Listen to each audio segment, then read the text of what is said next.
माननीय अध्यक्ष जी, सर्वप्रथम मैं आपको इसके लिए बहुत धन्यवाद देता हूं कि आपने एक सदस्य के रूप में जिस प्रकार से मुझे आज सम्मान दिया है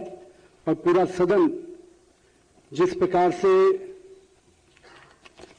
मेरे विधायकी जीवन करीब 20 साल का रहा है, अभी तक का जो सफर है, और उसमें सब लोगों के साथ मिलकर जब काम शुरू किए और मुझे लगा कि आज का दिन मैंने कभी कल्पना नहीं की थी, और आज जिस प्रकार से आप हमने सभी अभिभावकों के शब्दों में मैं कहूं जो आशीर्वाद मुझे मिला है, निश्चित रूप से मैं पूरे सदन को इसके लिए आभार व्यक्त करता हूं। माननीय अध्यक्ष जी, सदन ने अपने माननीय उप मुख्यमंत्री आदरणीय सम्राट चौधरी जी, माननीय उप मुख्यमंत्री विजय सिन्हा जी, अपने वरिष्ठ मंत्री आदरणीय विजय कुमार चौधरी जी, हमारे सभी दलों के नेता हमारे आदरणीय सरवण कुमार जी, हमारे लोजपा के राजू तिवारी जी, ज्योति मांझी जी, माधव आनंद जी, हमारे विधानसभा के उपाध्यक्ष नवीन नारायण यादव जी, मैं सबको और पूरे सदन को, हमारे सभी साथी जिनके साथ हम लोगों ने काम किया है, मैं सबको प्रणाम करता हूं और सबको आभार व्यक्त करता हूं। माननीय मुख्यमंत्री जी, जब से हम लोग सदन में आए तब से इनको काम करते देखा, और मैं मानता हूं कि राजनीति के दृष्टि से जो नए लोग आते हैं राजनीति में, जहां एक और अपनी पार्टी के विचारों से हम लोग आते हैं और वहीं जनता के बीच में भी एक मत लेके आते हैं, और जनता का मत जब मिलता है तो कई मुद्दों के साथ हम उनके से जुड़ते भी हैं, लेकिन उन मुद्दों के साथ, अपने विचारों के साथ आगे बढ़ने का जो कला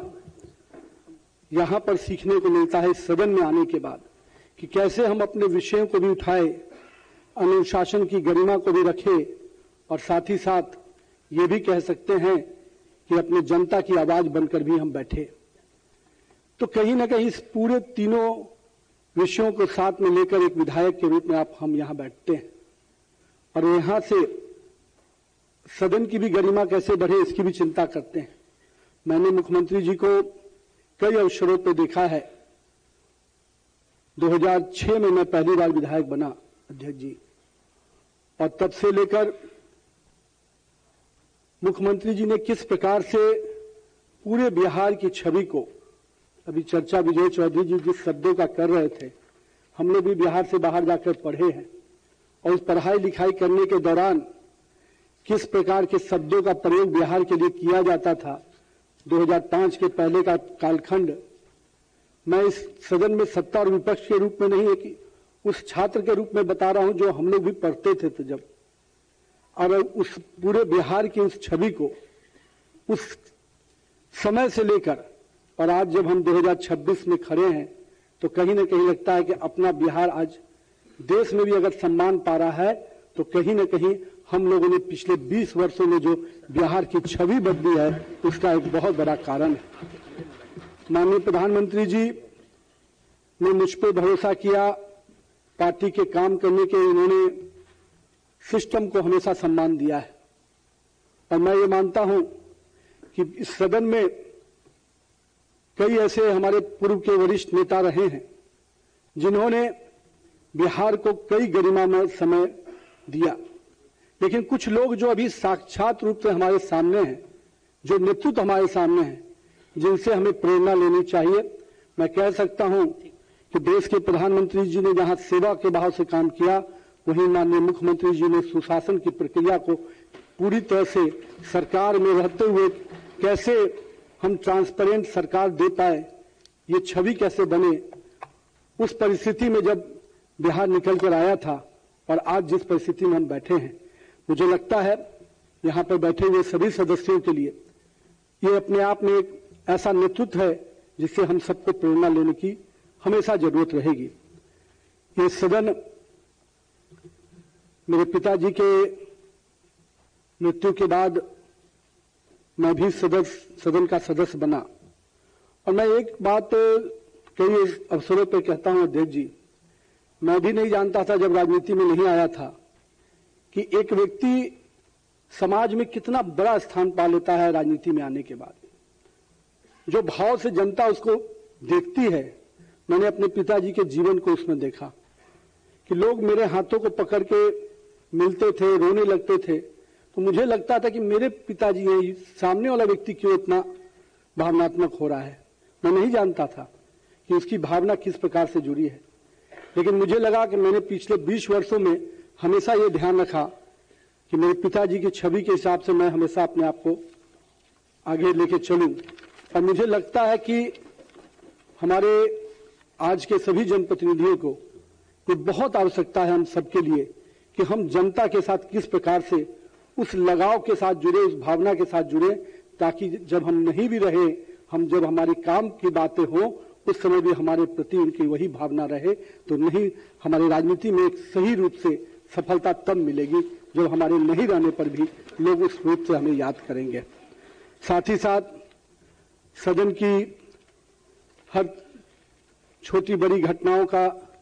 से मैंने भी बहुत कुछ सीखा है। हम लोगों ने सदन में सरकार में रहते हुए सरकार के विषयों को कैसे उठाया जाए,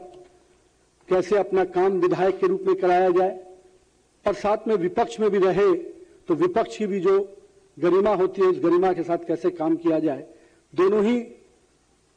समय में हम लोगों ने काम करने का मौका मिला और मैं मानता हूं कि मेरे राजनीतिक जीवन में इस सदन का कामकाज को देखकर बहुत कुछ सीखने का मौका मिला है। तो ये अपने आप में एक ऐसा स्थान है जहां देश में, विश्व में लोकतंत्र का इतिहास, कहते हैं कि व्यवसायी इतिहास में लोकतंत्र की जननी कहा जाता है बिहार, और उस लोकतंत्र की जननी में इस विधानसभा का बहुत बड़ा हमेशा योगदान रहा है और रहेगा। और हम सब कोई आज के अपने सभी सदस्यों का आभार भी व्यक्त करते हैं और अध्यक्ष जी इतना विश्वास दिलाते हैं आप सबको कि एक विधायक के रूप में जो भूमिका, हम मंत्री के रूप में जो मौका पार्टी और माननीय मुख्यमंत्री ने दिया है, अब पार्टी ने भूमिका जरूर बदली है, पर विधायक के रूप में मैं अगर यहाँ हूं तो निश्चित रूप से यहाँ के राज्य के विकास में जो भी मेरी भूमिका हो पाएगी, दोनों ही हमारे एनडीए दलों के लोग जो भी मुझसे उम्मीद करेंगे, मैं निश्चित रूप से बिहार के विकास में माननीय प्रधानमंत्री जी ने जो सपना देखा है 2047 के विकसित भारत का, और माननीय मुख्यमंत्री जी जिस दिशा में बिहार को निरंतर आगे लेकर आगे बढ़ रहे हैं, हम लोग भी उस भूमिका में, उन दोनों के नेतृत्व में पूरी ताकत से बिहार को विकास में पथ पर और तेजी से आगे लेने में पूरी अपनी योगदान देंगे। साथ ही साथ मैं अपने सभी साथियों से आग्रह करूंगा कि आप सब मिलकर, हम बिहार की वो टीम है, सत्ता और विपक्ष में कोई भी लोग बैठे, पर बिहार की छवि अगर बड़ी होती है तो उसका सम्मान सबको मिलता है। आज मैं जब देश के में दूसरे राज्यों में जाता हूं, लोग बहुत हमें उस रूप में नहीं जानते, लेकिन बिहार के नाम पर जब लोग मिलने आते हैं और जिस भाव से मिलने आते हैं, वो लगता है कि आज बिहार के लोगों को एक जुड़ाव का एक केंद्र मिल गया है। तो मैं पूरा प्रयास करूंगा कि जो सम्मान आपने दिया है, जो सम्मान पार्टी ने दिया है, उससे बिहार में, देश भर में रह रहे सभी बिहार के लोगों को मैं जोड़कर निश्चित रूप से बिहार एक गर्व का विषय बने, बिहार एक सम्मान का विषय बने, और हम अपने पुराने गौरवशाली इतिहास को पुनः वापस लाने की दिशा में जिस प्रकार से माननीय मुख्यमंत्री जी के नेतृत्व में हम लोग काम कर रहे हैं, निश्चित रूप से 2047 में भारत भी विकसित होगा, बिहार भी विकसित होगा और बिहार अपना पुराना गौरव भी वापस लेके आएगा। बहुत बहुत धन्यवाद। माननीय सदस्यगण, अब शून्यकाल लिए जाएंगे, शेष लिए जा रहे हैं, आएगा इसके बाद आ जाएगा।